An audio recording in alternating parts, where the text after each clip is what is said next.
നമസ്കാരം, ഞാൻ ഡോക്ടർ ബിസ്മിത. ഇന്ന് ഞാൻ നിങ്ങളോട് ഡിസ്കസ് ചെയ്യാൻ പോകുന്നത്, മുൻപ് ഞാനൊരു വീഡിയോ ചെയ്തിട്ടുണ്ടായിരുന്നു സിഫിലിസ് എന്ന് പറയുന്ന ലൈംഗിക രോഗത്തെക്കുറിച്ച്. ആ വീഡിയോ കണ്ടിട്ട് ധാരാളം പേർ സംശയങ്ങളുമായി മുന്നോട്ട് വന്നിട്ടുണ്ട്.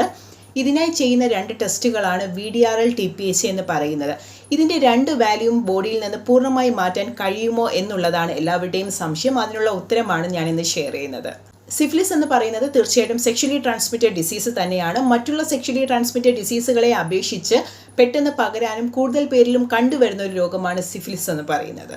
എന്നാൽ മറ്റ് സെക്ഷലി ട്രാൻസ്മിറ്റഡ് ഡിസീസ് പോലെ പെട്ടെന്ന് പകരുന്നതല്ല. സെക്ഷലി തന്നെയാണ് ഇത് കൂടുതലായിട്ടും പകരുന്നത്. ഓപ്പൺ വൂൺസ് വഴിയാണ് ഇത് പകരുന്നത്. ഇത് അഫക്റ്റഡ് ആയിട്ടുള്ള രോഗിയുമായി ഇടപഴകുന്നത് കൊണ്ട് ഇതുണ്ടാകുമോ, അവരുമായി തൊട്ടത് കൊണ്ടോ അവരുമായി ഭക്ഷണം കഴിച്ചത് കൊണ്ടോ ഒക്കെ ഉണ്ടാകുമോ എന്ന് പലരും ചോദിക്കാറുണ്ട്.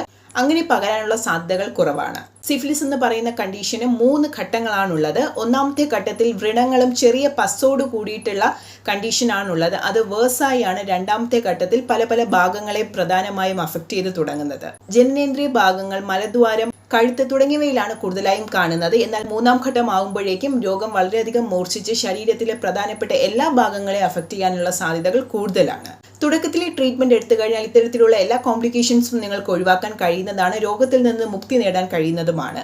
സിംറ്റംസ് ഇല്ലാതെയും ഈ രോഗം കണ്ടുവരുന്നത് കൊണ്ട് തന്നെ പലർക്കും മെഡിക്കൽ എടുക്കുമ്പോൾ മാത്രമാണ് ഈ രോഗം ഉള്ളതായി തിരിച്ചറിയുന്നത്. അപ്പോഴേക്കും സ്റ്റേജുകൾ ഒരുപാട് കടന്നു പോയിട്ടുമുണ്ടാകാം. എപ്പോഴായിരുന്നാലും ഈ രോഗം തിരിച്ചറിഞ്ഞാൽ ഉടനെ തന്നെ അത് പറയാൻ മടിക്കാതെ മുന്നോട്ട് വന്ന ട്രീറ്റ്മെന്റ്സ് എടുത്ത് നിങ്ങൾക്ക് ഭേദമാക്കാവുന്നതേ ഉള്ളൂ. VDRL TPHA എന്ന് പറയുന്ന 2 ടെസ്റ്റുകളാണ് സിഫിലിസ് ഉണ്ട് എന്ന് തിരിച്ചറിയാനായിട്ട് നോക്കുന്നത്. ഈ 2 ടെസ്റ്റിന്റെ വാല്യൂ അനുസരിച്ചാണ് ട്രീറ്റ്മെന്റ് എടുക്കുന്നതും. ഇത് തിരിച്ചറിഞ്ഞ് ഈ 2 വാല്യൂവിന്റെ അടിസ്ഥാനത്തിൽ എത്രയും വേഗം നമുക്ക് പൂർണ്ണമായും ഇത് ഭേദമാക്കി എടുക്കാവുന്നതേ ഉള്ളൂ. ഇത് പറയാൻ മടിച്ചിട്ട് കൊണ്ടു നടന്നും അല്ലെങ്കിൽ തിരിച്ചറിയാതെ കൊണ്ടു നടന്നും ഇതിന്റെ മോശാവസ്ഥയിലേക്ക് എത്തിയാൽ മാത്രമേ നിങ്ങൾക്ക് ഇതിന്റെ കോംപ്ലിക്കേഷൻസ് നേരിടേണ്ടി വരുള്ളൂ. മാത്രമല്ല, TPHA എന്ന വാല്യൂ ലൈഫ് ലോങ് കുറച്ചെങ്കിലും എക്സിസ്റ്റ് ചെയ്യാൻ സാധ്യതയുള്ളത് അത്തരം പേഷ്യൻസിലാണ്.